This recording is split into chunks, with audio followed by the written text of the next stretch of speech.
Differently abled, differently. Welcome back, and you're watching Abled Differently. In this second part, we have a group of experts to tell us more about cerebral palsy. Take a look. Working is very interesting. Like me, when I start on a project, I will do it after the end of the project. The environment is very conducive to me. In fact, they made my working more easier because of the safety fuel they purchased for me a motorized wheelchair for the parents. Do not hide your children at home. Matthew attributes his success to supportive family. However, not so many children with cerebral palsy are this lucky. Where I come from took it positively. We went everywhere with them. When people go into a doctor's room, let's say a couple, and a diagnosis is made, if the couple does not work together, chances are they will leave the child at the mercies of one caregiver. Separation is one of it. Actually, when divorced, there are people who say, I can't deal with this, I'm out. Most of our parents are survivors of gender-based violence, so to say. And you find they are the carers of their children. And mind you, most of them, okay, they have a child with a CP, but also on the other hand, they have other siblings. And there are those, maybe after getting a child with a CP, had to call it off. Never. Parents and caregivers to children with cerebral palsy have to go through psychosocial support to be able to support their children as well. If a mother brings a child with cerebral palsy in the clinic, we encourage them to come, both the mother and the father, so that the male involvement can be part of the treatment. Remember that there are some challenges like the family breakups and the stigma associated with this. So when the father and the mother, the two caregivers, comes in together and understands the condition of the child, this is the key to support of this child. The quality of caregiving that a person or a child with special needs often gets highly depends on the mental health status of the caregiver. So we cannot overlook that. When we are talking about caregivers, say of children with cerebral palsy, we advocate for the caregiver to take off some time and rest, get some friends who can actually come and assist. The challenges that come with raising a child or children with cerebral palsy are not only financial, but also catalyzed by the myths and misconception. Many believe that it could be as a result of witchcraft, or is it that the marital infidelity, or sometimes you would find that parents have denial that something has gone wrong, or they would just blame themselves that they did something that has caused the child to be disabled. Our culture is quite not friendly when it comes to disability. Okay, nowadays it's coming up, but I would say it is not that friendly. That stereotype still exists. The term cerebral, it means brain, and palsy means weakness. So it's weakness that is caused by damage to the brain. Dr. Farida, a pediatric neurologist, explains the condition can be due to prenatal or postnatal causes. In about 92% of cases, this can be traced to the perinatal period. So issues happening during or just before birth or after birth. Currently, we have lots of preterm deliveries, lots of preterm surviving as one of the major causes of cerebral palsy. We have perinatal infections, we have neonatal asphyxia or perinatal asphyxia, where the oxygen is deprived to the developing brain, which causes problems later on in life. Like in about 8%, we can actually have cerebral palsy as an acquired cause, so which comes much later as a child is growing. This would be examples of accidental and non-accidental trauma, so child abuse, shaken baby syndrome. And if there is damage to that developing brain, the child can get cerebral palsy. Okay, or even meningitis. If they get meningitis in the first year of life, then the child can end up having features suggestive of cerebral palsy. She recommends clinical follow-ups for mothers during pregnancy. An appropriate follow-up, folate supplementation is very important antenatally. I would not say that it prevents cerebral palsy, but it does prevent structural brain malformations. So, because the brain requires folate to form. So, folate supplementation, preconception, and as soon as you find out, you should start folate supplementation. With regards to the medics, it would mainly be to the obstetricians and the pediatricians attending to the delivery, or the midwives, because we don't have that in all facilities that you would have a pediatrician on standby to receive the babies. So the midwives should be well trained in resuscitation, in newborn resuscitation. The medical personnel or the nurses should be well trained to pick up that there is a problem. For already diagnosed cases, treatment is available not as a means to cure the condition, but as a management plan. The treatment that the services, the healthcare services offer is for supportive care. So how we can maximize on that child's full potential. So if it is movement, we address the movement. If it's pain, we address it. If it's feeding, we address that. If it's intellectual disability, or if it's a communication issue, how can we augment such methods of communication to help? Research has shown or has tried different therapies. For example, we have the stem cell transplant, or hypothermia for those with oxygen deprivation, which has shown to have better outcomes. But with regards to stem cell treatment, many parents come and ask us, should we go for stem cell treatment? Will it reverse the cerebral palsy? Lots of research is ongoing, but currently it is not showing any evidence for full cure.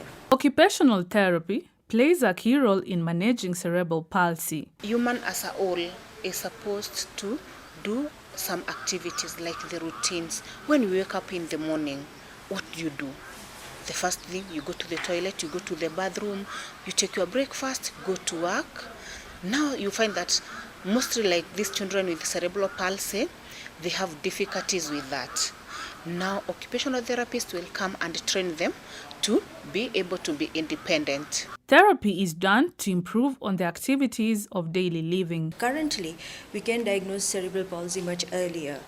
And the key features that parents need to look out for is a delay in motor milestones, because the main system that's affected is the motor system. So if there is, initially they will not be stiff. Initially they can be very floppy. Any developmental delay has to raise question that my child is having a problem. So that is one of the features, because the main feature is the motor system. Then with the motor system, there are other features that will come into play in terms of intellectual disability.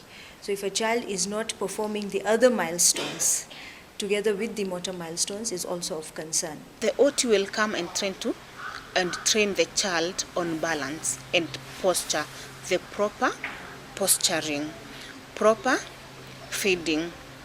This one will help also the caregiver. You know, when the caregiver finds that the child is doing well, his mental and physical state is well taken care of. In most cases, these children, they develop some other complications like the social.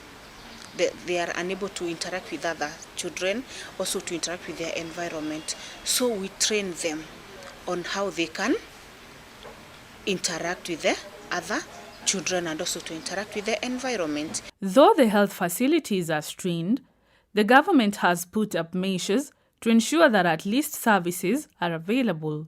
The need is huge, and in health we find that's a very demanding area.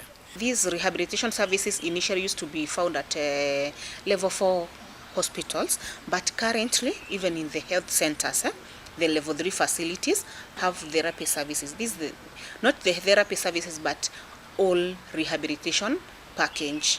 She also insists on having prescribed assistive devices for people with cerebral palsy. Each and every person with special needs has the specific assistive device that he or she might need. When we come to cerebral palsy, you may find that maybe there are ones that need just a splint and they are good to go. There are others who will require mobility devices. There are others who will require something to support, neck support. Each and every child requires different assistive technology, assistive device or corrective device from one another. Dorothy also advises parents and caregivers to concentrate on their own children, as different circumstances will contribute to each child's milestone. Don't look at the other child, how he or she is speaking. There is one who will be discharged at 3 years. There is one who will be discharged at 6 months. There is one who will be discharged at specific time, depending on the severity of the condition. I would classify it as 4 main types. And it's basically based on the type of the movement. So you can have stiff muscles, where in medical terms, we call it the spastic type. We have the abnormal movements, which we call the dyskinetic type, where it's very difficult for the child to remain still. Speech can be a problem, but intellectually these children are actually very fine. We have the ataxic type, which is uncoordinated movements, and then you have mixed. It's not only specific that you will have only stiff muscles or only the abnormal movements. You can also have a combination of both abnormal movements and the stiff type, or a mixture of all of them. Having an enabling environment for children with cerebral palsy will also ensure that they get education just like other children. There are many things these children can learn in school. Not only the formal curriculum that you do. They also learn social skills. They interact with others. And this one makes their life a whole. They are also happy. They will always feel that I'm also part of the other children. In most public schools, you'll find that the education system, yes, we are talking about inclusivity, but there is probably 1 or 2 teachers to attend to about 15, 20 children with different disabilities and different levels. One is severe, one is mild. We are biased on mostly the most severe cases of cerebral palsy. The reasons being these are the categories that are hardly accepted in public schools. The reasons being they need a lot of care and support. Caroline recommends having therapists in school just to lessen the strain they go through as parents and caregivers. The government is trying to a certain extent, but I think more still needs to be done. For instance, what I was talking about, having therapists sent to schools, actually fully paid for. Maybe the Ministry of Health and the Ministry of Education can see how they can send therapists to public schools who are on payroll, so that it reduces the burden from the parent of having to look for therapy elsewhere. Caroline says that they are always charged more since their children require special care. The medications sometimes are expensive. Assistive devices, are they available? And if they are they affordable? Where can you even get them? You find that more often than not, the assistive devices are actually expensive. And so people can go without however much they need, especially in the informal settlement sector. And there is also the aspect of caregiving. I want to go for work, for instance. I want to go to work. I need to leave my child with special needs in a daycare. But the daycare, you realize, charges more for a child with special needs compared to a child without special needs. It has taken the initiative of individuals to come up together in order to address some of the challenges faced. We are also joining with other organizations to increase our voice in some of those things, when it comes to diapers, trying to get to institutions or companies that produce diapers to see if they can reduce the price. But you see, we need it's a collective effort. Let's take a look at the UN Convention on the Rights of Persons with Disabilities. Article 25 of the UN Convention on the Rights of Persons with Disabilities states that state parties shall, Part B, provide those health services needed by persons with disabilities, specifically because of their disabilities, including early identification and intervention as appropriate, and services designed to minimize and prevent further disabilities, including among children and older persons. Here is the tip for the day. There are a few things you can ask yourself as a caregiver to know if your mental health is on the right track or on the wrong track. For instance, ideally you're not a person who would shout at others, but right now you find yourself shouting at others. You know, when you do an introspection, that's something that tells you something is not okay. Probably you're under a certain amount of stress and you need to back off a little bit and just re-energize. Maybe you are a person who did not like to indulge much in food or alcohol and all that, but right now anything you see you want to eat every time. That is something that tells you something is wrong. It's time for you to take a break and actually think about your mental health. I'm afraid that's where we end the show today, but be sure to join us every other Sunday when time and space allows. I've been your host, Jen Theory. Goodbye. We are here and we are strong. Let's be counted as we move on. Make a difference, change lives as we tell our different stories. We are capable, beautiful. We are born to do great things.